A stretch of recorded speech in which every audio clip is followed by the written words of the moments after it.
When you're that deep into addiction, you don't want anything more than that.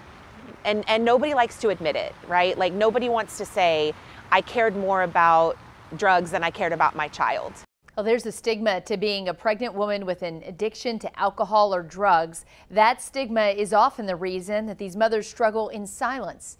Thanks for joining us on your Tuesday morning. I'm Lindsay Lipman. And I'm Joey Horta. Glad you're with us today in a story you will only see here on 25 News. Reporter Eliza Navarro spoke exclusively with a mother who's helping others struggling with substance abuse.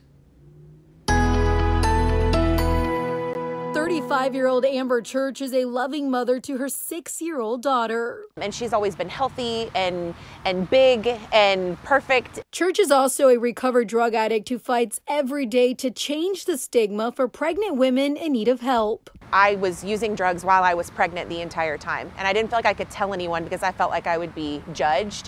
On Friday, Church celebrated her 2nd year of sobriety, but getting to this point was not easy. Before her substance abuse began, she was a typical teenager. I was actually a goody two-shoes. I did not even take a drink of alcohol until I was 21 years old. Her addiction started after she was prescribed opioids for other health reasons. It was this constant struggle of, I'm going to stop, okay, I can stop, and then a day later it would be, really difficult. And so I had struggled with addiction for years before I ever even got pregnant. Becoming pregnant gave her hope that it would give her the strength she needed to stop using drugs, but she says the addiction was too strong. It's a real illness, right?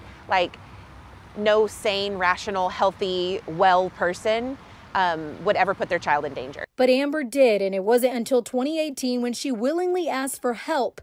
Now she shares her story proudly with one goal.